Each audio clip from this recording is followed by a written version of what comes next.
Est-ce que tu as déjà entendu qu'il était nécessaire de changer de programme d'entraînement tous les mois pour continuer à progresser en muscu? Certains coachs te vendent ça comme une règle absolue, et aujourd'hui, je vais t'expliquer pourquoi, selon moi, c'est pas la bonne façon de faire. Bonjour à tous, bienvenue sur Momentum, je m'appelle Tommy, je suis coach sportif et j'accompagne mes clients dans leur transformation physique au quotidien. Et aujourd'hui, on va voir si tu dois modifier ton entraînement aussi souvent que tu le penses, et surtout, comment savoir quand et comment le modifier intelligemment. D'abord, on va parler du point qui est assez évident, c'est le côté marketing. Certains coachs peuvent utiliser le côté renouvellement de programme pour te vendre une nouvelle prestation. Je dis pas que ça arrive tout le temps, mais ça...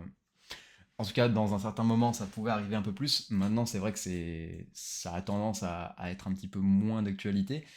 Mais dis-toi bien qu'en créant un nouveau sentiment, enfin, en créant en tout cas un faux sentiment de nouveauté, ils peuvent fidéliser plus de clients. Et donc du coup, continuer à vendre leurs prestations sur un plus long terme. Finalement, il y a une certaine confusion qui va s'effectuer avec la surcharge progressive, parce que beaucoup assimilent le changement de programme à une progression, alors qu'en fait, tu peux progresser en gardant la même base.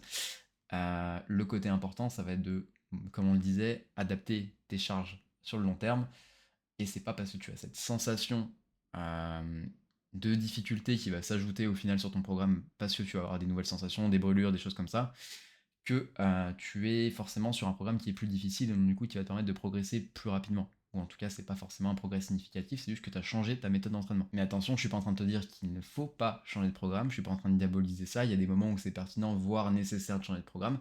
Le seul truc, c'est qu'il faut savoir quand le faire et pourquoi tu l'ajustes. On en parle juste après. Tu l'auras compris, je pense que j'ai assez forcé avec ça depuis le début de l'épisode, mais ce qui va te faire progresser, c'est la surcharge progressive, pas le changement permanent, parce qu'il va falloir créer une adaptation de ton corps, et justement, le muscle va répondre à la progression, pas à la nouveauté. Dans l'idée, dis-toi que si tu soulèves 10 kilos sur un exercice et que dans 8 semaines, tu arrives à enlever 15, tu as progressé.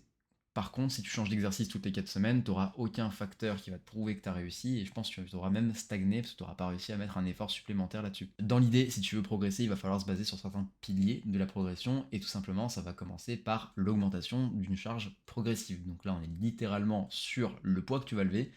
Au fur et à mesure des semaines, il va falloir que tu l'augmentes. Si tu fais un développé couché à 10 kg, après tu vas passer à 12, à 15, à 25, et tu vas pouvoir augmenter comme ça au fur et à mesure du temps jusqu'à arriver à une barre qui va être à 80, 90, et là tu verras que tu auras réellement progressé. Le deuxième point, ça va être d'améliorer la technique et le recrutement musculaire. Évidemment, si tu veux par exemple travailler ton dos mais que tu n'arrives pas à le recruter, du coup tu n'arrives pas à l'engager sur tes exercices de tirage, il n'y a aucun monde où tu vas progresser là-dessus et tu programmeras jamais cette masse musculaire que tu espères t'en prendre. Et tu vas aussi pouvoir modifier d'autres variables que le poids, ça va être le nombre de séries, le nombre de répétitions, le tempo d'exécution, donc c'est-à-dire le temps sous tension pendant un exercice. Par exemple, tu vas essayer de réduire la phase excentrique, donc le moment où tu relâches dans ton exercice, pour durer plus longtemps. À savoir qu'on va pouvoir développer plus de force dans ces moments-là. Et évidemment, tu pourras aussi jouer sur le repos pour essayer d'augmenter la difficulté de manière différente, tout simplement en les réduisant par exemple. Mais dans l'idée, il faut bien que tu comprennes que si tu changes de programme constamment, tu empêches ton corps d'utiliser son plein potentiel sur les exercices que tu as déjà choisis, et donc du coup tu coupes toute progression. Je t'ai parlé qu'il y avait des situations dans lesquelles tu pouvais changer ton programme, et donc du coup on y vient maintenant. Si par exemple tu ne progresses plus après plusieurs semaines où tu auras donné des efforts monstrueux sur tes exercices, admettons que tu es bloqué depuis on va dire 5-6 semaines sur tous tes exos, que tu n'arrives pas à augmenter le nombre de reps, la charge comme on l'a vu avant, là il va être pertinent de changer d'exercice. Outre la stagnation, si tu ressens une fatigue excessive, dans ce cas-là il va falloir que tu réduises un petit peu la cadence à mon avis, parce que tu es peut-être un petit peu trop... T'as peut-être eu la main un petit peu trop lourde sur ton entraînement, et donc, du coup l'intensité est beaucoup trop dure pour ton système nerveux. Donc dans l'idée, essaye de rétropédaler un petit peu, de calmer un peu le jeu et de réadapter par rapport à ta situation actuelle. La troisième situation où tu vas devoir changer un petit peu ton programme, même des petites variations, ça va être s'il y a un exercice qui devient inconfortable ou douloureux. Je parle articulairement parlant ou alors de manière tendineuse, etc. Admettons que tu fais du développé couché à la barre par exemple et que tu vois que t'as mal au coude ou à l'épaule. Je te conseille d'essayer d'avoir une variante par exemple aux haltères ou une chest press ou tout autre exercice du genre de pousser pour recruter tes pectoraux. Le quatrième et dernier point où tu dois changer ton programme assez rapidement, ça va être si tu as une modification de tes objectifs. Admettons, tu étais en prise de masse et là d'un coup tu veux partir sur une préparation Aerox, et bah va falloir réadapter tes objectifs et donc du coup ton programme, donc le plan d'action que tu vas mettre en place pour aller de ton point A jusqu'à ton objectif qui va être ton Aerox par exemple. On a vu les situations où tu pouvais changer ton programme d'entraînement assez rapidement. Maintenant, on va faire l'inverse, les situations où tu ne dois pas du tout changer ton programme. J'en vois trois. La première, c'est si tu t'ennuies juste un petit peu à la salle, Dans l'idée, fais-toi violence et essaye d'apporter cette surcharge progressive de manière générale et d'essayer de continuer un petit peu pour pérenniser tes résultats, tout simplement. La deuxième situation, c'est si tu as l'impression que ton programme ne fonctionne pas alors que ça fait 2-3 semaines que tu l'utilises. On l'a déjà vu, il te faut 6-8 semaines pour commencer à créer des résultats, donc du coup il va falloir avoir cette récurrence sur ton plan d'entraînement pour pouvoir progresser sur tes exercices. Ne serait-ce que si tu as envie d'avoir un minimum d'appréhension de l'exercice pour le côté technique, il va te falloir ce temps d'apprentissage, puis après de mise en tension au fur et à mesure des semaines. La troisième situation, ça va être de ne pas avoir des objectifs qui sont clairement définis.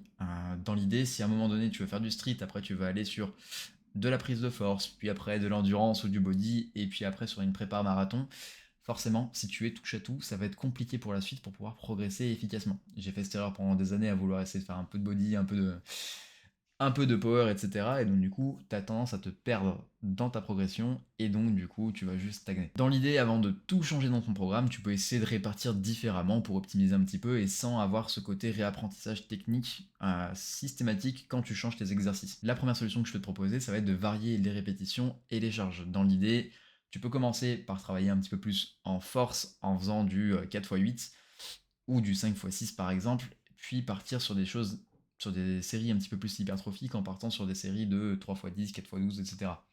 Un peu plus classique dans ce sens-là, mais du coup, tu peux adapter ta charge et ton nombre de répétitions. Deuxième solution, tu peux aussi modifier ton tempo. Donc du coup, comme on a vu tout à l'heure, tu peux par exemple inclure des phases de descente lente sur un squat avec des petites phases de blocage en position basse pour venir travailler tes faiblesses et recruter des groupes musculaires que tu n'as pas l'habitude de recruter. Tu peux aussi changer l'ordre des exercices. Par exemple, avant tu commençais par ton petit développé couché aux haltères, tu peux maintenant inclure de la pré-fatigue à l'écarter au lieu de le mettre en deuxième, troisième exercice ou en fin de séance en finisher. Et comme on l'a vu tout à l'heure aussi, tu peux ajuster les temps de repos, donc en réduisant les temps de pause pour avoir plus d'intensité sur tes séries, tout simplement, pour avoir un petit mur de difficulté différent avec une charge qui va être relativement similaire, voire même plus faible par moment. Si tu veux un exemple un petit peu plus marquant, tu fais par exemple du développé couché en 3x10 à 80 kg. Avant de changer d'exercice, tu peux essayer de faire un 4x8 à 85, puis après un 5x6 à 90 kg. Et tu peux aussi essayer de ralentir la descente et de mettre une pause en bas pour essayer d'avoir un petit peu plus de ressenti. Dans l'idée, tu vas avoir le même programme, mais finalement ta progression elle va être différente et tu vas avoir des aspects de travail différents. Donc pour résumer, tu l'auras compris, t'as pas besoin de changer ton programme toutes les 4 semaines. Au contraire, ça va être même contre-indiqué. Ce qui va compter, ça va être la surcharge progressive et l'optimisation des variables d'entraînement. Donc comme on disait, le tempo, les séries, etc. Je vais pas te refaire toute la liste, tu l'as vu juste avant.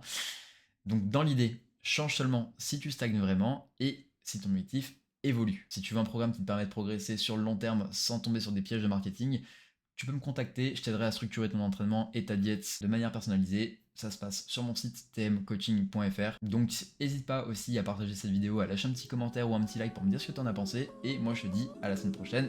Salut!